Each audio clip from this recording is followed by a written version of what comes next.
Hi, and welcome back to Football Made Simple. A London derby took centre stage in the Premier League as Mikel Arteta's Arsenal hosted Frank Lampard's Chelsea. With both teams battling it out at opposite ends of the table, 3 points would have been vital. In the end, the game ended 3-1 to Arsenal thanks to goals by Lacazette, Xhaka and Saka, whilst Abraham scored the consolation for the Blues. The XG indicated the game was fairly balanced in terms of chance quality. The XG time map shows that Arsenal came out of the blocks strong, with Chelsea seeing a late resurgence. But what tactics did both managers use? Let's take a look. And if you want even more content whilst helping to support the channel, consider checking out my Patreon at patreon.com/footballmadesimple. You'll get early access to videos, exclusive videos, as well as access to the upcoming FMS video podcast. A quick reminder of the formations used by both sides, as seen on the OneFootball app. OneFootball will get you match updates, formation updates, as well as player and team stats, and so much more. And the best part is, you can get it absolutely free through the sponsored link in the description below. Let's start with what Arsenal looked to do with their 40% possession. Arsenal would initially look to play out short from the keeper, with the centre-back split into the width of the box, whilst the full-backs advance higher and wider, with the pivots dropping deeper to provide options. Chelsea were willing to press high throughout the match, with the pressing intensity increasing as the game progressed. They ended with a passes per defensive action of over 8. They looked to push Abraham high, who would often be able to cover both pivots, although Mount or Kovacic could also push higher in the press when necessary.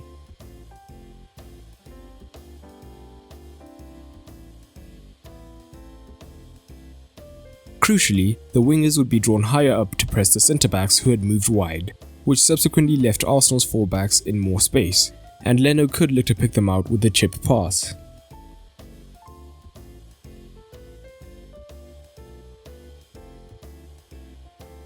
In open play, Arsenal used slightly different mechanisms than usual. Elneny tended to drop into the backline to begin the play, and with this makeshift back three, Arsenal's fullbacks could advance high earlier than usual, as shown in the average positioning.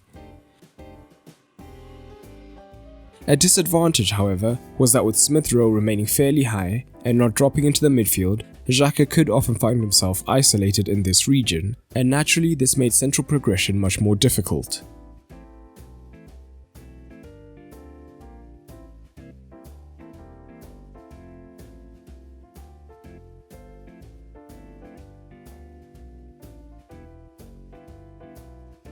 As a result, Arsenal only used the centre of the pitch 27% of the time for their attacks. But this also came with its advantages, mainly that both wingers, Werner in particular, could be drawn higher to the wider centre-backs when pressing, naturally leaving them outnumbered in the wide regions, and finding the fullbacks was a key element for Arsenal. And generally, the fullbacks were willing to take on the winger if they had the advantage, as the winger was recovering from pressing more central, and they would advance high up the pitch to look for potential crossing opportunities.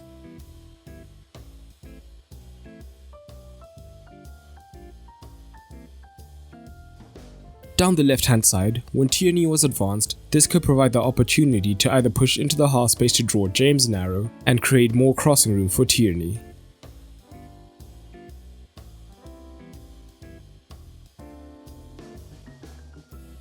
Alternatively, Martinelli could move into the box to add numbers waiting for the cross, and Emil Smith Rowe would be willing to drift wider to try and provide support for Tierney or Saka on the right in scenarios like this.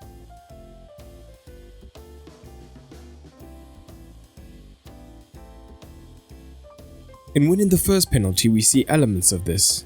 The ball breaks down from the corner, but we see Werner is an adept at tracking back, similarly to Pulisic in this match at least, freeing space for Tierney to make the run off the shoulder.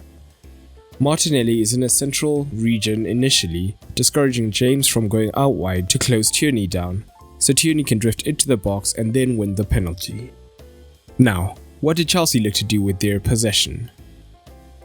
Chelsea also generally looked to build up short, and with Arsenal pressing less, they would often come through the first phase of play unchallenged. Arsenal did look to confront them as they entered the midfield third, and Lacazette and Smith Rowe worked in conjunction with one pressing a centre-back and the other looking to provide cover for the pass into Kante depending on the ball side.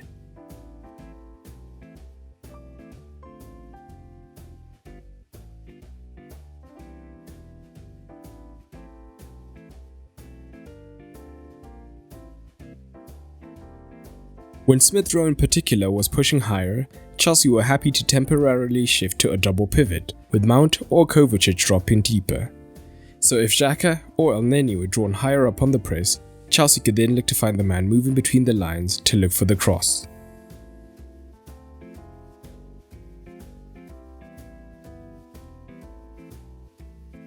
Similarly to Arsenal, Chelsea also looked to shift to a back three in the build-up, often with Mendy pushing up to allow the centre-backs to move wider.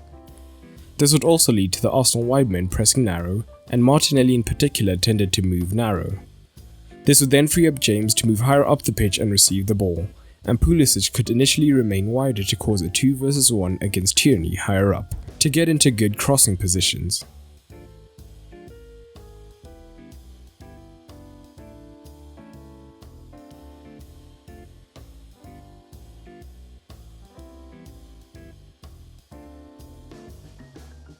This general pattern was exacerbated when Hudson-Odoi was brought on, as he was much more aggressive in taking on Tierney 1 versus 1 and looking to get his cross in.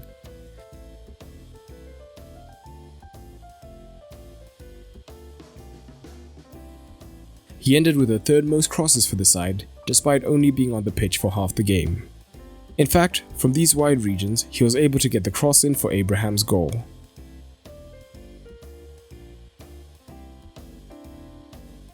On the left-hand side, the pattern was slightly different, with Chilwell looking to advance higher up the pitch even earlier.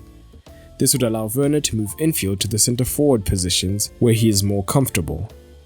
Chilwell could then receive the switch across the pitch with the Arsenal forward caught high, leading to several good crossing positions.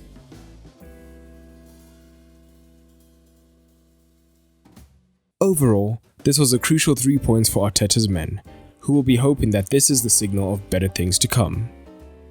They still may need to work on their creativity in open play, with 2 goals from set pieces and a freak finish from Saka.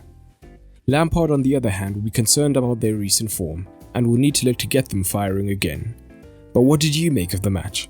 What could each manager have done differently? Drop it down in the comments below. And a big shout out to Ibrahim Diallo and Elias for recently joining my Ultra tier. But that's all for today, and remember, keep it simple.